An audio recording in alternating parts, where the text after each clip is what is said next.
60 రోజుల్లో మీతో ఇంగ్లీష్ అద్భుతంగా మాట్లాడిస్తాం. వెంటనే కాల్ చేసి జాయిన్ అవ్వండి. మేము ఇప్పుడు 50 సంవత్సరాలు దాటిన మెన్స్ యొక్క థింకింగ్, ఆలోచన విధానం అనేది అసలు ఎలా ఉంటుంది? మామూలుగా చూసుకుంటే మహిళలు మాత్రం ఎప్పుడు ఒకటేలా ఉంటారు కదా. కొంచెం 50+ వచ్చిన మెన్స్ మాత్రం కొంచెం అంటే అలానే ఉంటుందా? ఏమైనా మారతారా లేకపోతే ఎప్పుడు ఒకేలా ఉంటారా అంటే ఏం చెప్తారు? ఖచ్చితంగా మారుతారండి. ఇది 100% మారుతారు. అయితే ఆ మారిన విధానంలో కొంతమంది లాభంగా ఉంటారు, కొంతమంది నష్టమే కుటుంబానికి. ఆ లాభం ఏంటో ఫస్ట్ మాట్లాడుకుందాం. ఇప్పుడు అంటే మీరు అడిగిన ప్రతి క్వశ్చన్కి నేను ఉపోద్ఘాతం ఎప్పుడు చెప్పను, డైరెక్ట్. ఉపోద్ఘాతం వల్ల లాభం ఏం లేదు, నీతులు చెప్పినట్టే ఉంటుంది. సో ఏంటంటే కొంతమంది ఒక వయసు వచ్చేటప్పటికి బాధ్యతాయుతంగా తయారవుతారు. వాళ్ళ మెంటాలిటీ పెద్దరికంగా తయారవుతుంది, ఒక బాధ్యతగా తయారవుతుంది. ఇంకొక కోణంలో చెప్పాలంటే కొంచెం చాదస్తంగా తయారవుతారు. అంటే అది చూసే వాళ్ళకి చాదస్తంగా అనిపిస్తుంది, అతని దృష్టిలో మాత్రం బాధ్యతాయుతంగా పెద్దరికంగా తయారైనట్టు లెక్క. యాక్చువల్గా అట్లానే తయారవ్వాలి, అదే కరెక్ట్. ఇప్పుడు చూడండి, పిల్లలు కొంచెం పెళ్ళిళ్ళకి వయసు వచ్చే వరకు కూడా కుర్రతనమే అనిపిస్తుంది ఇద్దరికి, భార్యకి భర్తకి. ఎందుకంటే ఇంకా పిల్లలు మన అండర్లోనే ఉన్నారు, ఇంకా చదువుతున్నారు, ఇంకా సెటిల్ కాలేదంటే వీళ్ళు ఇంకా చిన్నవాళ్ళ కింద లెక్క. వన్స్ వాళ్ళ పెళ్ళిళ్ళు అయ్యి బయటకు వెళ్ళినాయి, ఇంకా బాధ్యతలు పనులు అన్నీ పెరుగుతూ ఉన్న క్రమంలో ఏమవుతుందంటే వీళ్ళు చేయవలసిన పనుల యొక్క విధానం అంటే ఆ స్టైల్ అనేది మారుతుంది. ఇప్పుడు వరకు ఏం చేసావు నువ్వు? పిల్లలకి ఫీజులు కట్టావు, చదివించావు, బట్టలు కొన్నావు, ఇంటికి ఏం కావాలో చూసావు. ఇప్పుడు నెక్స్ట్ ఏంటి? అమ్మాయి అయినా అబ్బాయి అయినా పెళ్లి చేస్తే కొత్త వ్యక్తులు మన ఇంట్లోకి వస్తారు. ఇంకా మళ్ళీ అక్కడాకి కొంచెం ముందుకు వెనక్కి వెళ్తున్నా.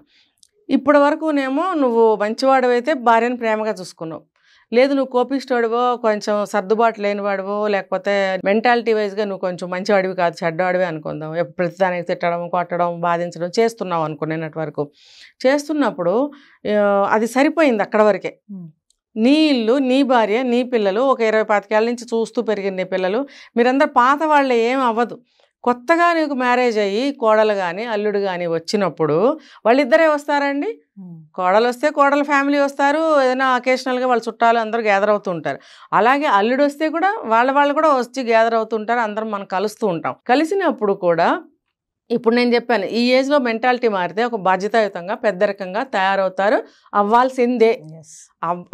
అయినప్పుడు అటువంటి రిలేషన్స్ మన ఇంటికి వచ్చినప్పుడు నువ్వు ఎలా రిసీవ్ చేసుకుంటావు? మంచిగా రిసీవ్ చేసుకుని మంచిగా ఉంటావు. అదే నువ్వు ఒక చెడ్డవాడు అయితే నువ్వేం చేస్తావు అని అంటే, నిన్నటి వరకు భార్యతో ఎలా ఉన్నావు నువ్వు అలాగే బిహేవ్ చేస్తావు. అప్పుడు ఆ భార్యకి ఏమవుతుంది? ఏం మిగులుతుంది చెప్పండి? కన్నీళ్ళు, అవమానాలు, ఏమి చేతకానితనం, బాధ, ఎవరికీ చెప్పుకోలేదు. అంటే దానివల్ల నీ ఇంటికి కానీ నీ ఇంటిల్లాలకు కానీ ఎంత నష్టం జరుగుతుంది అంటే, నేను ఎందుకు చెప్తున్నానంటే ఆ బాధ్యత అనేది రావాలి. మన ఇంటికి కొత్త వ్యక్తులు వస్తున్నారు, మా అల్లుడు వచ్చాడు, కోడలు వచ్చింది, వాళ్ళు వస్తున్నారు, వెళ్తున్నారు, మన మెంటాలిటీ మార్చుకోవాలనే బుద్ధి జ్ఞానం ప్రతి మగాడికి రావాలి. అంటే ఎప్పుడు ఒకటే మైండ్ సెట్తో ఉంటారు మేడం వాళ్ళు? ఇంకా అంటే ఏజ్ పెరిగే కొద్ది మారరా? చెప్తున్నా అదే, మారుతున్నారు అంటే ఇది ఒక కేటగిరీ. మారుతారు, మారి ఇప్పుడు ఇలా వచ్చిన రిలేషన్ కొత్త బంధువులు వస్తే మంచిగా చూసుకుంటారు వాళ్ళని, సాంప్రదాయంగా ఇంట్లో అన్నీ జరిపిస్తారు. ఆ భార్యకి పెద్దగా కష్టం ఏమి ఉండదు. అయితే మారని వాళ్ళు ఉంటారు, మారని వాళ్ళు కాదు ఇంకో రకంగా మారిన వాళ్ళు ఉంటారు. ఇప్పుడు నిన్నటి వరకు నువ్వు బాధించావు భార్యని అంటే మారుతారు కానీ ఇంకో రకంగా. అందుకే నేను క్లారిటీగా చెప్తున్నా. ఇప్పుడు ఇందాక నేను చెప్పాను ఒక పాయింట్, నువ్వు ఇప్పుడు వరకు తిట్టావు, కొట్టావు, అవమానించావు భార్యని, నీ పిల్లల దగ్గర, నీ ఇంటి దగ్గర, మహా అయితే నీ తల్లిదండ్రుల దగ్గర, ఆ అమ్మాయి తల్లిదండ్రుల దగ్గర మాత్రమే తెలుసు, నువ్వు పాతాడు అయిపోయావు. ఇప్పుడు ఈ కొడుకులకి కూతుళ్ళకి పెళ్ళిళ్ళే కొత్త బంధువులు వస్తున్నప్పుడు నువ్వు ఇదే మెంటాలిటీతో ఉన్నావు అని అంటే, వాళ్ళ దగ్గర ఉన్నావు అని అంటే కాదు, అక్కడ నీ ఇటువంటి మెంటాలిటీ అక్కడి నుంచి నీ 50 years తర్వాత ఇంకొంచెం పదునుగా తయారవుతావు నువ్వు. ఈ కేసులే ఎక్కువ ఉన్నాయి. ఎందుకంటే నీ బుద్ధి దరిద్ర బుద్ధి నిన్నటి వరకు. పెద్ద వయసు వచ్చింది, మారాలి కదా, మారకుండా మారతాడు. ఎలా మారతాడు? ఇంకొంచెం కఠినంగా మారతాడు. ఎందుకు? నాకు ఇంటికి అల్లుళ్ళు కోడళ్ళు వస్తున్నారు, మనవరాళ్ళు పుట్టారు, అటు వాళ్ళ సైడ్ బంధువులు వస్తున్నారు, నా పెద్దరికం ఇంకా పెరిగింది, నేను ఎలా కూర్చుంటాను? సో నేను ఇంకొంచెం గట్టిగా తిట్టాలి, నేను ఇంకొంచెం ఎక్కువ పెత్తనం చేయాలి ఇంటి మీద కానీ భార్య మీద కానీ. అంటే నిన్నటి వరకు నువ్వు చేసిన చెడు ప్రవర్తన ఏదైతే ఉందో అది ఇవాళ నుంచి ఇంకొంచెం ఎక్కువ పెంచుకుంటున్నావు నువ్వు. దానివల్ల ఏమవుతుందంటే ఫ్యామిలీ ఇంకా ఎక్కువ బాధపడతారు. ఇంకొక పక్క నుంచి నువ్వు చెడ్డవుతావు. అరే స్టార్టింగ్లో నువ్వు మంచివాడు, అబ్బో పెళ్ళాన్ని భలే అదుపులో పెట్టాడు, తను ఏం చెప్తే అది వినాల్సిందే భార్య, ఆవిడ మాట నడవదు అంటే ఇది కొత్తలో అనుకునేది. దానివల్ల ఏమవుతుంది, భార్య చులకన అవుతుంది అవతల వాళ్ళకి. కొద్ది రోజులైన తర్వాత ఏమవుతుంది, ఇతను కూడా చులకన అవుతాడు. ఓవరాల్గా టోటల్గా ఇద్దరు కూడా బయట వాళ్ళకి చులకన అవుతారు. బయట వాళ్ళ సంగతి పక్కన పెడితే వచ్చిన అల్లుడో కోడలో ఉంది, ఖచ్చితంగా తాటాకులు కట్టి పారేస్తారు. ఇంకా అతని మాటకి విలువ ఉండదు, ఈవిడ మాటకి విలువ ఉండదు.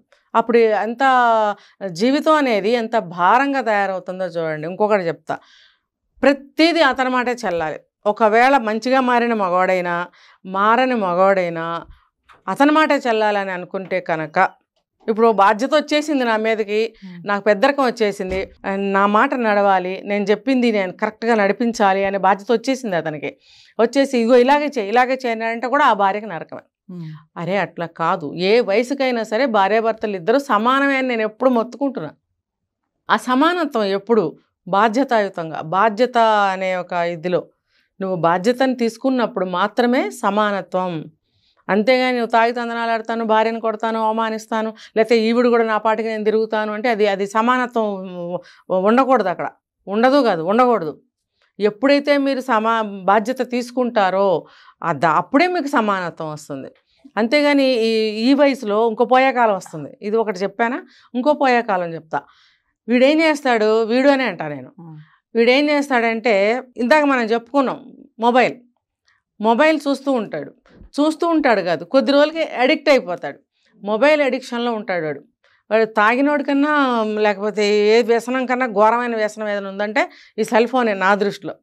వాడు అందులో మునిగాడంటే వాడు పిచ్చెక్కుతుంది, వాడికి కొట్టేయాలి తిట్టేయాలి యువతల వాళ్ళు ఎవరైనా డిస్టర్బ్ చేస్తే. నోటుకు వచ్చినట్టు వాగుతాడు అనమాట. ఆ నోటుకు వచ్చినట్టు వాగటము, ఇంకొంచెం ముందుకెళ్తే కొట్టడము, దెబ్బలాడుకోవటము. ఈ పెద్ద వయసు వచ్చిన తర్వాత చాలామంది ఇప్పుడు విడిపోతున్నారు. ఇది ట్రెండింగ్ న్యూస్. ఎందుకు అంటే ఇవే కారణాలు. నేను పెద్దోడినయ్యాను, నాకు పెద్దరికం వచ్చింది, అబ్బో నువ్వు కాదు అనుకోవడం. నీ భార్యకి రాలేదా? ఇప్పుడు ఇద్దరూ కలిసి ఇంతకాలం కాపురం చేస్తేనే కదా మీకు అల్లుళ్ళు కోడళ్ళు వచ్చారు. అలాంటప్పుడు ఇద్దరికి సమానమే కదా. నీకే వచ్చింది ఏంటి వయసు సమానత్వం, పెద్దరికం, ఆవిడికి రావా? అలా వచ్చినప్పుడు నువ్వు ఏం చేయాలి, సమానంగా ఆవిడని గౌరవించడం నేర్చుకో. మినిమం రెస్పెక్ట్ చేయండి. నువ్వేం పూలదండలేసి కిరీటాలు పెట్టి కాళ్ళకి నీళ్లు పోయక్కర్లా, ఏమీ చేయొద్దు. మాటలతోటి రెస్పెక్ట్ చేయండి. మాటలతో రెస్పెక్ట్ చేసి మాటకి విలువిస్తే అదే మీరు ఇచ్చిన రెస్పెక్ట్ అవుతుంది. వీళ్ళు ఏం చేస్తారు, అక్రమ సంబంధాలు కూడా పెట్టుకుంటారు. ఇది మూడోది చెప్తున్నా నేను. ఏంటంటే భార్య ఇంటి పనులతోటి కష్టపడుతుంది, మోనోపాజ్ తోటి ఇబ్బందులు పడుతుంది. కొంత ఏజ్ వచ్చిన తర్వాత అనేక రకాలైనటువంటి హార్మోనల్ ప్రాబ్లమ్స్ వస్తున్నాయి లేడీస్కి. వచ్చినప్పుడు ఆవిడకి ఏంటంటే సెక్సువల్గా కొంచెం ఇంట్రెస్ట్ తగ్గుతుంది. దీనికి 2 కారణాలు. ఒకటి హార్మోన్స్ ప్రాబ్లం, రెండోది ఏంటనంటే ఇంటి వ్యాపకాలు, వ్యవహారాలు వాటితోటి విసుగుతుంది. చెప్పనా దీనికి కొంచెం డెప్తే వెళ్తాను. అల్లుడు వస్తాడండి, అత్తారింటికి వెళ్ళానంటాడు కానీ మామగారింటికి వెళ్ళాను ఎక్కడన్నా మీరు చదివారా? ఎక్కడికి వెళ్తున్నారు అంటే పండగకి అత్తగారింటికి వెళ్తున్నాను, లేకపోతే ఇంకోటి అత్తగారు, దేనికి చూసినా అత్తగారింటికి కానీ మామగారింటికి కానీ ఎక్కడా లేదు. ఇప్పుడు ఏదన్నా ఇంటికి రాగానే అత్తగారు మంచినీళ్ళు ఇచ్చిందా లేదా, లేకపోతే అత్తగారు ఇంకోటి చేసిందా లేదా, ఇలా అత్తగారని నేను చెప్పను, పెళ్ళి కాకపోయినా కూతురికి కానీ కొడుకుకి కానీ ఆ ఇంటి ఇల్లాలనే కదా అంటారు, వాళ్ళ ఆవిడ లేదా వాళ్ళ అమ్మ ఇలాగే అంటారు. అంతేగాని పెళ్ళైన తర్వాత ఏమంటారు, అత్తగారు అంటారు. అంటే ఎప్పుడు చూసినా కాన్సన్ట్రేషన్ లేడీస్ మీదే. మరి ఆ మగాడు ఏమి అనడా, ఏమి చేయడా, దేనికి పనికిరాడా, వాడు ఏమైనా గొప్పవాడా? నువ్వు గొప్పవాడు అయితే మరి నీ భార్యను ఎవరు అట్లా మాట్లాడరు. మరి అలాంటప్పుడు లేడీస్కి ఎన్ని రెస్పాన్సిబిలిటీస్ ఇంట్లో చూసుకుంటూ ఉంటుంది. అల్లుడు మర్యాద చేయాలి. కోడలు వస్తే నేను చెప్తున్నాను చూడండి, అల్లుడి కంటే కోడలకి ఎక్కువ చూడాల్సిన రోజులు వచ్చినాయి. అంటే మనస్ఫూర్తిగా ఏ గొడవలు లేని ఇళ్లలో మనస్ఫూర్తిగా ప్రేమాభిమానాలు ఉన్న ఇళ్ళు చాలా ఉన్నాయి. అందులో నేను ఒకదాన్ని. అయితే సాధారణంగా తీసుకుంటే గొడవలు ఉంటూనే ఉంటాయి కదా. అలా ఉన్నప్పుడు ఇంట్లో ఎంత విసుగ్గా ఉంటుంది ఆ స్త్రీకి. ఇలా ఉన్నప్పుడు ఆ భర్త దగ్గరికి ఉండలేకపోతుంది, భర్తతో సెక్సువల్గా ఉండలేకపోతుంది. వాడేం చేస్తాడు, ఇంకో రెండో కారణం ఏంటంటే ఆవిడ యంగ్గా కనిపించలేదనుకోండి, అదొక కారణం. సెక్సువల్గా ఆవిడ ఇంట్రెస్ట్ చూపించట్లేదు, ఆవిడ యంగ్గా కనిపించలేదు, అబ్బో 25-30 ఏళ్ళ క్రితం ఆవిడ ఉన్నట్టు ఇప్పుడు లేదు, తర్వాత ఆ స్టైల్ లేదు, ఆ అందం లేదు, ఆ చామ్ లేదు, కాబట్టి నాకు ఇంకోటి కావాలి. ఇప్పుడు 60 ఏళ్ళు 70 ఏళ్ళు వచ్చినా 20 ఏళ్ళ అమ్మాయి కావాలి దరిద్రుడికి. అందుకని ఏం చేస్తాడు, అక్రమ సంబంధాలు పెట్టుకుంటున్నారు. లేదు చిన్న చిన్న గొడవలు పెట్టేసుకుని పెద్దవి చేసేసి ఆమెని ఇంట్లో నుంచి పంపించేయడమో డివోర్స్ ఇవ్వటమో చేసేస్తున్నారు. ఎందుకంటే వాడి చేతిలో ఇన్కమ్ సోర్సెస్ ఉంటున్నాయి, పెన్షన్స్ రావటమో ప్రాపర్టీస్ ఉండటం అనేది చేస్తాం. మన దరిద్రమైన కర్మ ఏంటంటే ఇప్పుడు ఓకే, ఒకప్పుడు ఆడపిల్లలకి ఆస్తులు అలాంటివి ఏమీ లేవు. ఆమె నిరాధారంగా భర్త దగ్గర సేవ చేసుకుంటూ భార్యని అని సమాధానపరుచుకుంటూ బ్రతకడమే తప్ప ఆవిడకి ఎటువంటి విలువ ఇంపార్టెన్స్ ఏమీ లేవు. మరి అలాంటప్పుడు అన్ని అతని చేతిలో పెట్టుకుని ఈవిడ నేర్పిస్తూనే ఉంటాడు అన్ని విధాల అంటే మీరు ఏ పాయింట్ ఆఫ్ వ్యూలో కూడా మీరు అనుకుంటే కూడా ఇది అందులోకే వస్తుంది. ఏ విధంగా చూసినా కూడా ఆవిడకి సుఖము, శాంతి, సంతోషము అసలు ఏమీ ఉండవండి. చివరికి వీడు ఈ కారణాలు చెప్పి ఇంకో దాంతో తిరుగుతూ ఉంటాడు. అవతలది ఏం చేస్తుంది, ప్రాపర్టీస్ వీడి పేరు మీద ఉన్నాయి, వీడు మగాడు ఎప్పుడు చూసినా యంగ్గానే కనిపిస్తుంటాడు. ఇంకా కొంతమంది బాడీ మెయింటైన్ చేస్తారండి. ఇప్పుడు మొన్న ఎక్కడ చూశాను 65 years 70 years అనంట, ఇంటర్వ్యూలో చూశాను, మనకు పేర్లు వద్దు. అబ్బో మీరు చాలా బాగున్నారండి, చాలా స్లిమ్గా ఉన్నారండి, బాడీ ఎలా మెయింటైన్ చేస్తారండి, నువ్వు చేస్తున్నావు నీ ఆరోగ్యం కోసం బాగానే ఉంది, నువ్వు నీ భార్య సంగతి చూస్తున్నావా? కొంతమంది భార్యలను చూసేవాళ్ళు కూడా ఉన్నారు, నేను వాళ్ళని అనట్లేదు. ఇప్పుడు ఇండివిజువల్గా నువ్వు బాగున్నప్పుడు నీ భార్య కూడా నీతో సమానంగా యంగ్గా గెంతగలిగినప్పుడే కదా నీకు అన్ని విధాల సమానంగా సుఖాన్ని కానీ సంతోషాన్ని కానీ కోఆపరేషన్ కానీ ఇవ్వగలుగుతుంది. లేనప్పుడు నువ్వు బాధపడతావు, తను బాధపడుతుంది. కాబట్టి నీతో సమానంగా నువ్వు వాకింగ్కి వెళ్తే తన్ని వాకింగ్కి తీసుకెళ్ళు, నువ్వు కాస్త ఏదైనా ఎంటర్టైన్ అవుతుంటే ఆమెని కూర్చోబెట్టు. అప్పుడేమవుతుంది తెలుసా, ఫిజికల్గా మెంటల్గా కూడా ఉత్సాహంగా ఉంటుంది తను. అలా ఒంటరిగా నీ పాటికి నువ్వు చేసుకుంటూ ఆమె పాటికి ఆమెను వదిలేస్తే ఆమె ఇంకా దిగిపోతూ ఉంటుంది ఊబిలోకి. ఆ బాధ, ఆ నిరాశ, ఆ ఒంటరితనం అనే ఊబిలోకి ఇంకా దిగిపోతూ ఉంటుంది. నువ్వు మాత్రం ఎంజాయ్ చేస్తుంటావు, నీ మనసు మంచి ఉల్లాసంగా, ఉత్సాహంగా, యంగ్గా గెంతుతూ నాకు ఇంకా ఏమేమి నేను పొందొచ్చు అని ఆ వేలో నువ్వు ఆలోచిస్తూ ఉన్నప్పుడు నువ్వు పోర్న్ వీడియోస్ చూస్తావు. బయట లేడీస్తో ఏ ఏజ్ అయినా నువ్వు ఇంట్రెస్ట్గా మాట్లాడటానికి ఇంట్రెస్ట్ చూపిస్తావు. ఈమెకు తెలియకుండా నువ్వు అక్రమ సంబంధము పెట్టుకుంటావు. ఆ అవతల ఆవిడ 20 ఏళ్ళైనా 25 ఏళ్ళైనా 50 ఏళ్ళైనా నీ ఆస్తి కోసం నీకు ఇష్టపడి నీతో వస్తుంది. ఇంకో భాషలో చెప్పాలంటే వల కూడా వేస్తుంది. అలాంటప్పుడు ఆ ఆస్తి కోసమే తప్ప నీ 60 ఏళ్ళ 70 ఏళ్ళ వయసు చూసి ఎవరు రారు అనే ఒక నగ్న సత్యం తెలుసుకోవాలి. ఆ ఆస్తి కాస్త హుష్కాకి అయిన తర్వాత అప్పుడు ఏడ్చుకుంటూ నువ్వు మళ్ళీ తప్పు అయిపోయిందని భార్య కాళ్ళు పట్టుకున్నా ఒరిగేది ఏమీ లేదు. ఎందుకంటే అప్పటికి ఆవిడ మనసు విరిగిపోతుంది, ఏదో జీవోత్సవంలాగా బతుకుతూ ఉంటుంది. కొంతమంది ఫైట్ చేసి ఆడవాళ్ళు ఇంట్లోంచి బయటకు వచ్చేయడానికి కూడా ట్రై చేస్తున్నారు, కానీ ఎక్కడికి వెళ్ళాలో వాళ్ళకి అర్థం కావట్లేదు. పిల్లలు ఉంటే ఉండొచ్చు, వాళ్ళ ఉద్యోగాలు, వాళ్ళ జీవితాలు, వాళ్ళ భార్యలు, వాళ్ళ పిల్లలు ఈ రోజుల్లో అదే వాళ్ళకి భారం అయిపోతుంది.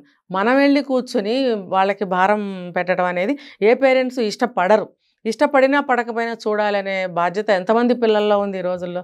ఇలాంటివి చూసైనా కష్ట సుఖాలు తెలుసుకోవాలి. అలాంటప్పుడు దిక్కు దివాణం లేదు కదా దీనికని చెప్పి వాడు విచ్చలవిడిగా భర్త అనేవాడు ప్రవర్తించినప్పుడు ఆ స్త్రీ పరిస్థితి ఏమవుతుంది?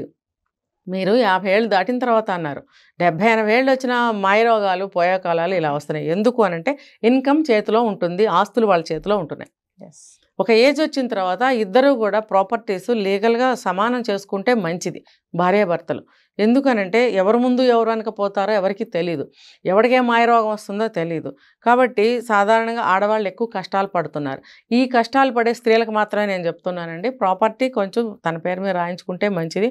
అంతేగాని భర్తని అతని బాధలకు వదిలేసి ఇంకోటితో జంపు చేసే భార్యలకి కాదు నేను చెప్పేది. కాబట్టి ఇలా చెప్పుకుంటూ పోతే 50 ఏళ్ళు దాటిన స్త్రీ చాలా ఇబ్బంది పడుతుంది. ఇంకా పిల్లల ముందు కానీ ఎవరి ముందు కానీ నోరిప్పలేని పరిస్థితి ఆవిడకి ఏర్పడుతుంది. ఒక 10 రూపాయలు కావాలని అడుక్కునే పరిస్థితి తయారైంది. ఇంట్లోకి ఖర్చులకి డబ్బులు ఇవ్వడండి. నాకు తెలిసిన ఒక ఆయన ఉన్నాడు, రోజు 10 రూపాయలు అక్కడ పెట్టి వెళ్తాడండి. వాడి సంపాదన ఏం చేస్తున్నాడు? ఈమె అడగదా? అడిగితే మరి ఆయన ఇవ్వనంటాడా? ఏదో ఉంది సంథింగ్. రోజు 10 రూపాయలు అక్కడ పెట్టి వెళ్తాడు దరిద్రంగా. ఆ 10 రూపాయలకి ఏం చేస్తారండి? అంతేగాని జీతం వచ్చినప్పుడు కొన్ని లోన్స్ అని అవన్నీ ఏమైనా ఉంటే ఇంటికి ఇంత అని చెప్పి తెచ్చుకుని భార్య చేతికి ఇస్తారు ఎవరైనా. వాడు ఇవ్వడు, 10 రూపాయలు ఇస్తాడు రోజు. అంటే నీకు కావాల్సిన ఏదన్నా కూరగాయలు తీసుకొచ్చి వంట చేయడానికి ఇస్తావా? 10 రూపాయలకి వస్తుందా ఏమన్నా? 10 రూపాయలకి ఏ రోజుల్లో ఏమీ రాలేదండి నాకు తెలిసి ఏ రోజుల్లోని 10 రూపాయలకి ఏమి రాలేదు. అంటే ఎప్పుడో 100 సంవత్సరాలు 60 సంవత్సరాల క్రితం నాకు తెలీదు. నా ఊహ తెలిసిన దగ్గర నుంచి 10 రూపాయలకి ఏమీ రాలేదు. మరి అలాంటప్పుడు వాడు 10 రూపాయలు ఎలా పెడతాడు? మరి ఏమన్నంటే ఆవిడ నిమిషానికి ఒకసారి అవమానించేవాడు, నిమిషానికి ఒకసారి హేళన చేసేవాడు. మరి ప్రతిరోజు వాడికి సెక్స్ కావాలి. ఇంట్లో మంచిగా కమ్మగా వండి పెట్టాలి. అంటే అందుకుందా నీకు భార్య? ఏ వయసు వచ్చినా ఇలా ట్రీట్ చేసే మగవాళ్ళని ఏమనాలి, ఏం చేయాలి? దయచేసి మగవాళ్ళు అలా ఉంటే కొంచెం మారండి ప్లీజ్. మీ అక్కలు ఉంటారు, మీ చెల్లెళ్ళు ఉంటారు, ఆ స్థాయి నుంచి ఆ వయసు నుంచి వచ్చిన మీ అమ్మలు ఉంటారు.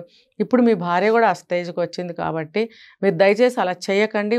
అర్థం చేసుకోండి, మారండి. ఇప్పుడు ఇంత వయసు వరకు మీకు ఉపయోగపడిన భార్య ఇంకా జీవితకాలం కమ్మగా వండిపెట్టలేదు, లేకపోతే సెక్సువల్గా ఉపయోగపడలేదండి, వాళ్ళని ఇబ్బంది పెట్టి మీరు బయటకు వెళ్ళారు అని అంటే మీ వివాహ బంధం కానీ మీ మధ్య ఉన్న ప్రేమ బంధానికి కానీ మీరు ఏమని సమాధానం చెప్తారు? ఇన్ని సంవత్సరాలు గడిపిన సమయానికి విలువ ఉందా? మీరు ఏం సమాధానం చెప్తారు కాలానికి? మీకు మీరు ప్రశ్న వేసుకోండి. Thank you ma'am.